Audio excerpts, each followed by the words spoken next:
So something that I take for granted, but if you've never been consignment shopping, you wouldn't know what is consignment. And that essentially means that people are selling their unwanted furnishing items, and the price will change every month or every couple of months, depending on the shop.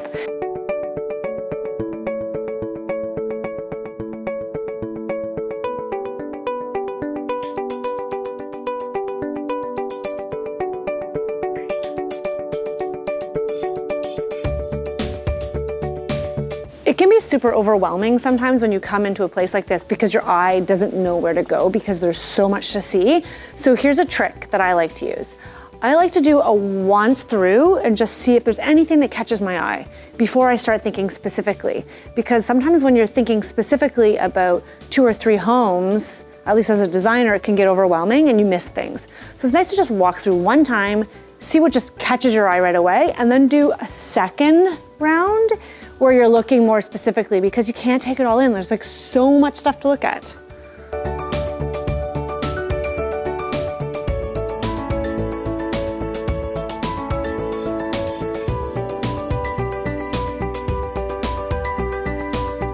Oh my gosh, look at this old train station.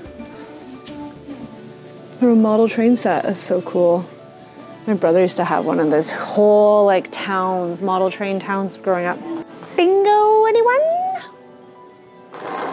Challenge sometimes is you might come to a consignment store or an antique market and not find what you're looking for. You need to keep going back because they're getting new inventory all the time. It's not dissimilar to a retail store. So sometimes you go and you don't find what you want, but then the next time you go and you find it. So you just really kind of need to be dedicated and you need to go back. It's kind of the thrill of the find. Oh, I like these dishes. Oh my God, this reminds me of growing up. Oh my God, ours were the same company, Dansk. I don't even know if they're still around. Portugal. We had blue and white dishes. But what I like about these plates, you can find really great dishes and teacups at consignment stores. And fine china, fine bone china. Oh my God, this is like the same feeling and weight. I like that they have a lip. The plates I have, I love, but the food like can fall off the edge. I don't need new dishes, but these are so good. Let me take a picture of these.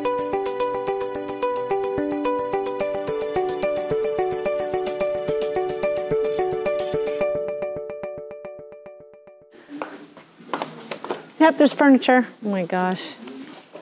I totally had that same little dollhouse chair when I was a kid. I still have my dollhouse. It's covered in our basement in the storage room. Guys, there's 2 things in this little zone that I have been in love with every time I've been here, but I have nowhere to put them. The first is this. Right? I want a bedroom that has room for a chaise. And then I also love that headboard. Those lamps are actually super cool. Don't like the shade, but that can be changed. That's the other thing. When you're hunting for consignment finds, keep in mind that things can be modified. So there's tons of great lamps, but the shades might be dusty or old or dirty. You can get a new shade. I pretty much had this exact trunk my entire life when I would go to camp. We would bring trunks like this to camp, to summer camp, but I stayed all summer, and it was filled with all my clothes, all my toiletries for the entire summer. It was a trunk. It looked like that. It was that color. Okay, you're so much better at explaining how the payment system works. Right. Can you explain how that works? Everything has a price reduction system. So basically, when people bring things in, we hold the price for 60 days, and then it drops by 20% if it hasn't sold. That's the trick, if it hasn't sold. And then 15% each additional month after that. So how does that work from a consumer's perspective? So there's a tag here on every item. It has an opening price, which is down here at the bottom of $1,200. And if it hasn't sold by February 7th, on February 8th, it automatically goes down to $960. So if it hasn't sold by March 10th, we're at $780. On April 9th is the magical day. On April 9th, it drops down to its final price at $600. From that perspective, $600 for a piece of Canadiana like this. That is a really good deal. steal, guys. I'm like, where can I put this? It's a steal. It's a steal. This is going to go into my country house. If you haven't heard, I'm putting this big goal out into the universe. I would like a farm in the hills of Caledon, and it's going to have all this beautiful stuff. Awesome. I just, not there yet.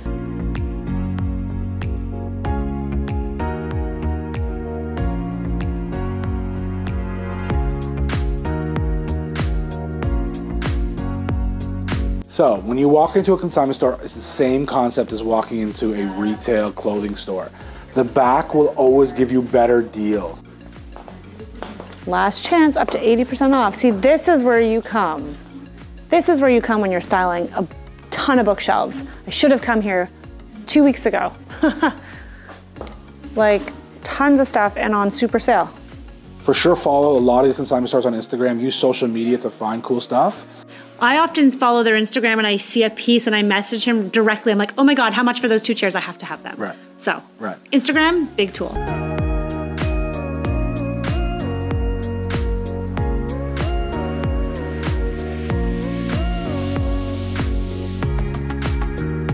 Um, 99% of everything in here is consignment.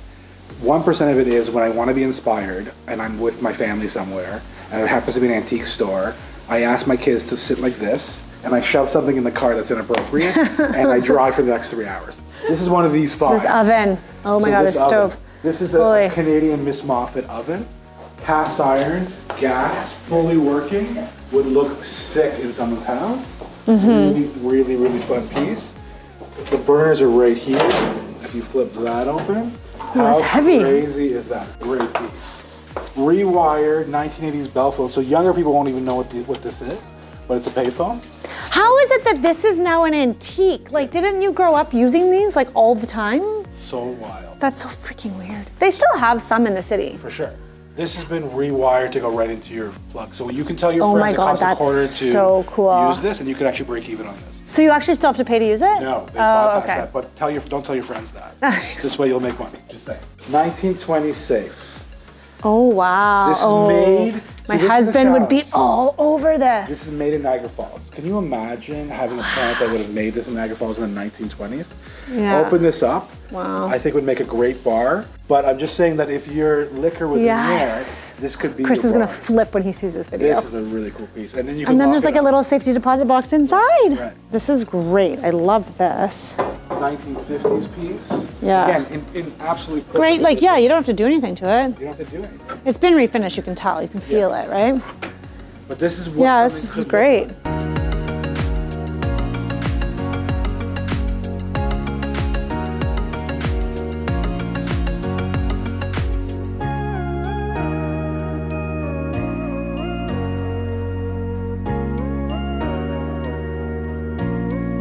Okay, so there you have it. That was a lot of information. I hope that you feel comfortable going to a consignment store, dipping your toes in the water and trying it out.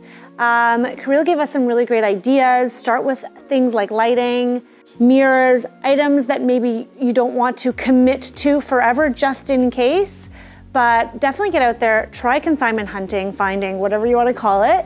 Shopping consignment is a great way to infuse a bit more personality and character into your space. Maybe try it and let me know in the comments below. Maybe you've already done this and you're like ahead of the curve. Let me know and I'll see you in the next video. When you walk Instead of going to Blockbuster Video, if you're old enough to remember, you used to have to go to rent a movie at the store and you would take your date and you would go and you're like, oh, I'd like to maybe see this video. I don't know, I wonder if he wants to see it. You can do the same kind of thing at a consignment store. Or you can just go in your own free time.